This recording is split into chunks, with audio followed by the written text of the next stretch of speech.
The cardboard sign trembled in Sarah's hands as another car sped past without slowing, its headlights cutting through the December rain that had been falling since dawn. She pulled her threadbare jacket tighter, the same one she'd worn to graduation 15 years ago when everything seemed possible.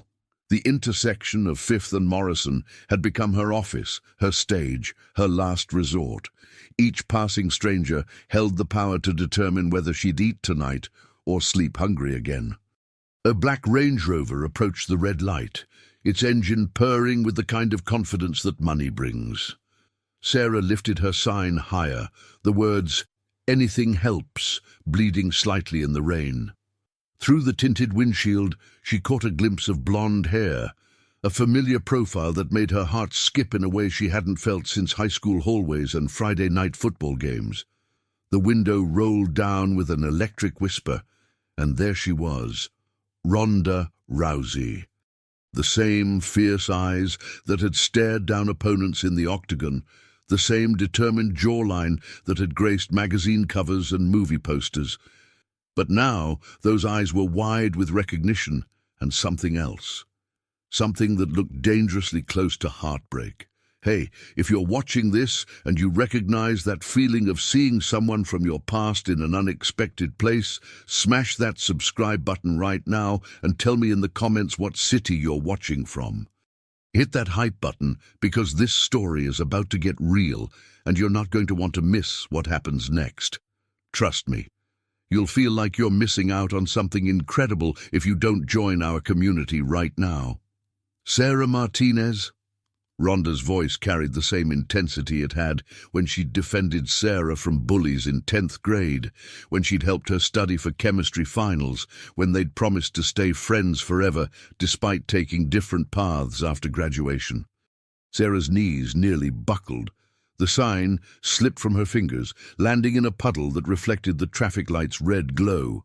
She wanted to run, to disappear into the crowd of evening commuters, to pretend this moment wasn't happening. Instead, she stood frozen as Ronda pulled into the gas station parking lot and stepped out of the vehicle. "Oh my God, it really is you." Ronda's voice cracked slightly, the same way it had when she'd cried after losing the state wrestling championship their senior year. She approached slowly, as if Sarah might bolt like a startled deer. "Hey, Ronda!" Sarah's voice came out smaller than she intended, barely audible over the traffic noise. She could smell Ronda's expensive perfume mixing with the scent of rain and exhaust fumes. Could see the designer clothes that probably cost more than Sarah had seen in months. The silence stretched between them, filled with 15 years of divergent paths. Ronda had conquered the world, UFC champion, WWE superstar, Hollywood actress. Sarah had conquered nothing except the art of surviving one more day. The contrast felt like a physical weight pressing down on her shoulders. "What happened?" Ronda asked, and there was no judgment in her voice. Only the same genuine concern she'd shown when Sarah's parents had divorced their junior year. Sarah laughed, but it came out hollow and bitter. Life happened, bad choices, worse luck. The usual story. She gestured vaguely at her situation, at the cardboard sign now dissolving in the puddle. "Lost my job 6 months ago. Apartment went next. Been staying in shelters when they have space." Ronda's hands clenched into fists, the same unconscious gesture she'd made before every fight. But this wasn't an opponent she could grapple with, couldn't submit with an armbar or chokehold. This was systemic failure, personal tragedy, the kind of enemy that couldn't be defeated in a ring. "You remember Mrs. Peterson's English class?" Ronda asked suddenly. "You wrote that essay about dreams deferred. Got the only A+ she gave all semester." Sarah nodded, surprised by the memory. She'd written about Langston Hughes, about dreams that dry up like raisins in the sun. She'd never imagined she'd become a living example of her own analysis. "You were brilliant," Ronda continued. "Ah, brilliant. This isn't who you are, Sarah. This is just where you are right now." The words hit harder than any physical blow Sarah had endured on the streets. She felt tears mixing with the rain on her cheeks, tasted salt and regret, and something she'd almost forgotten, hope. Rhonda pulled out her phone, fingers flying across the screen with the same precision she'd once used to execute perfect takedowns. "I'm calling someone, a friend who runs a non-profit. They help people get back on their feet, job training, temporary housing, the works. Rhonda, you don't have to—" "Yes, I do." The words came out with championship-level determination. "You helped me with calculus when I was failing. You listened when my dad was drinking too much. You were there when I needed someone, and I wasn't there when you needed someone. That changes now." Sarah watched her former classmate make the call, speaking in low, urgent tones to someone named Marcus about emergency placement and immediate assistance. The conversation was brief but intense, punctuated by Rhonda's occasional glances in Sarah's direction. "Okay," Rhonda said, ending the call. "Marcus can see you tonight. He's got a bed at the transitional facility and wants to talk about their job placement program.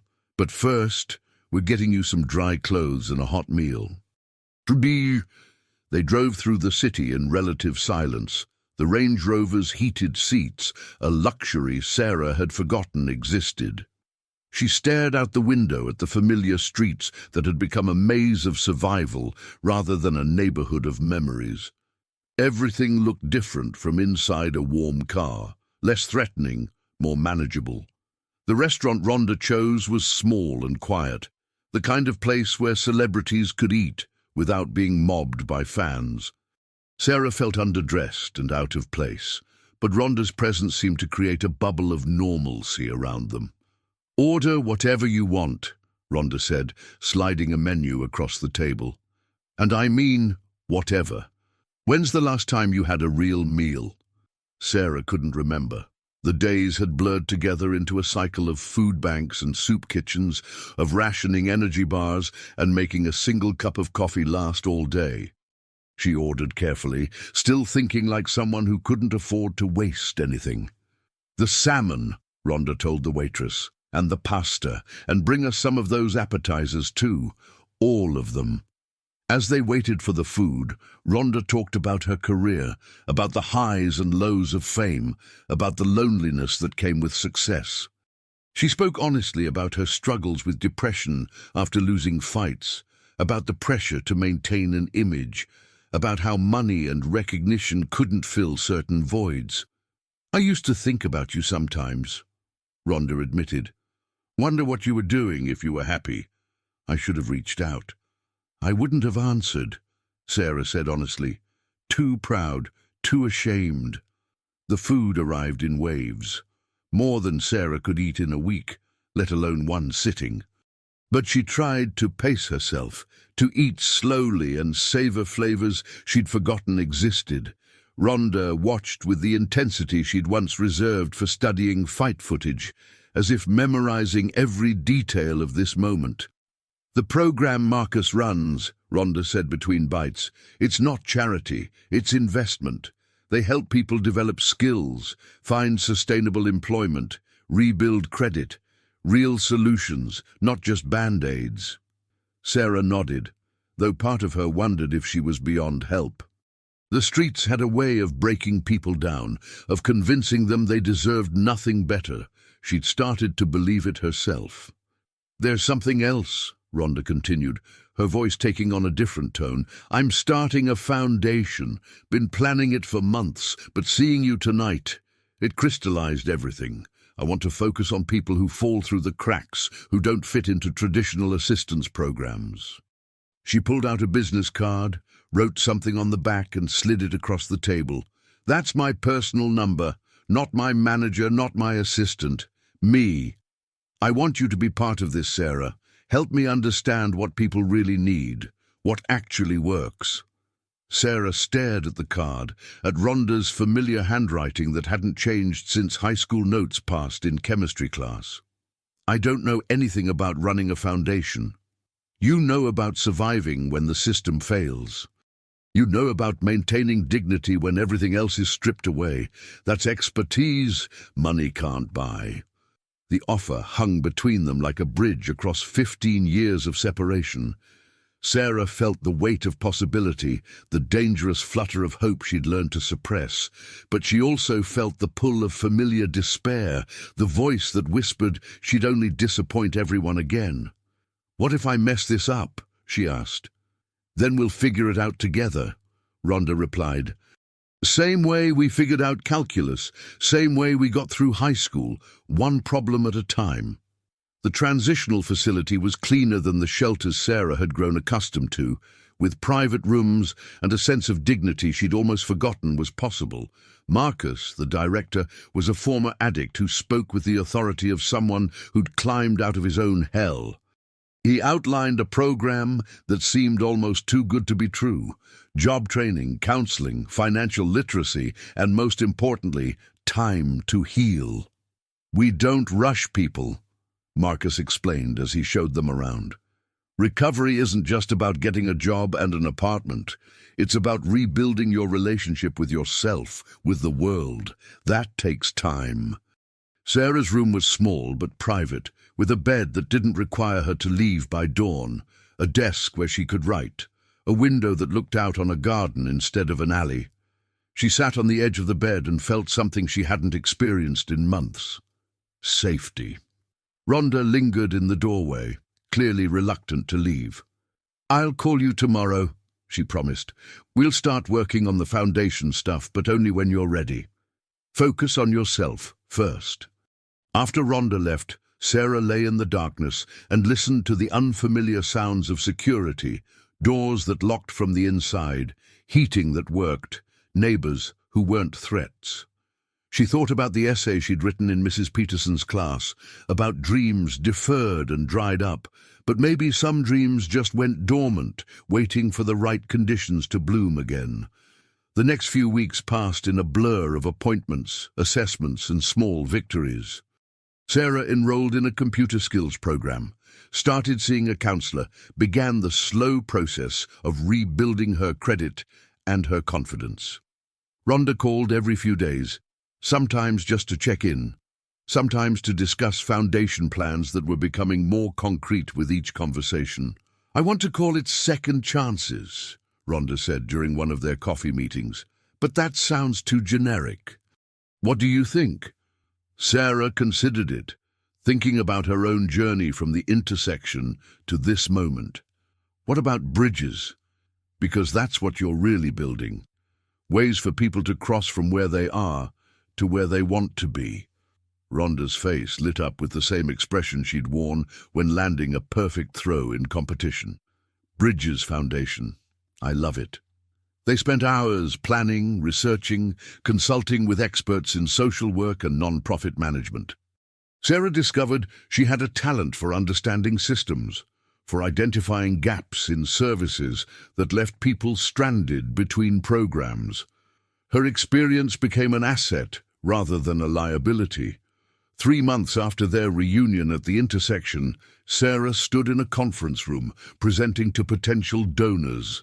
She wore a business suit Rhonda had helped her pick out, spoke with confidence she'd rebuilt one small success at a time. The presentation was about more than statistics and strategies.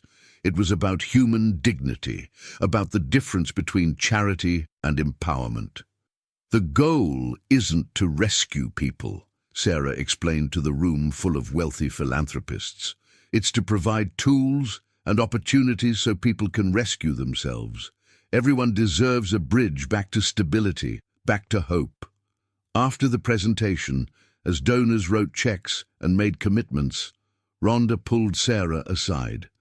"You were incredible in there. Mrs. Peterson would be proud." Sarah smiled, thinking about their English teacher who'd believed in the power of words to change lives. "I never thanked you properly," she said, "for stopping that day, for seeing me as more than just another homeless person." "You were never just another anything," Rhonda replied. "You were my friend. You still are." 6 months later, the Bridges Foundation opened its first facility, a comprehensive center offering everything from job training to mental health services. Sarah had been hired as the program coordinator, her salary modest but sufficient to afford her own apartment, her own life rebuilt from the ground up. The opening ceremony drew media attention, with reporters eager to cover Ronda's latest venture. But the real story wasn't about a celebrity's charity work. It was about the dozens of people who'd already found their way across the bridges the foundation had built.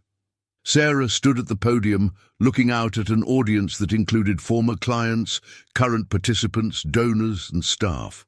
She thought about the cardboard sign that had dissolved in the rain, about the intersection where her lowest moment had become the beginning of something new. "A year ago, I was standing on a street corner with a sign that said, 'Anything helps,'" she began. "Today, I'm standing here because someone stopped to help, but more importantly, because she saw potential where I only saw failure. The Bridges Foundation exists because we believe everyone deserves a second chance to build the life they're capable of living." As she spoke, Sarah caught sight of Ronda in the front row, tears streaming down her face with the same intensity she'd once brought to competition. But these weren't tears of defeat. They were tears of victory, of friendship restored, of dreams that had found their way back from the brink of extinction. The ceremony ended with a tour of the facilities, with success stories shared and new partnerships formed. But for Sarah, the most meaningful moment came later, when she and Ronda stood alone in the garden behind the building, watching the sunset paint the sky in shades of possibility. "Do you ever think about what would have happened if you hadn't stopped that day?" Sarah asked. Ronda considered the question seriously. "I think we would have found each other eventually. Some connections are too strong to stay broken forever." Duh. As they stood there, Sarah realized that the intersection where they'd reunited had become more than just a place where their paths had crossed again. It had become the foundation for everything that followed. Sometimes the most important moments in life happen when we least expect them, when we're brave enough to stop and really see each other.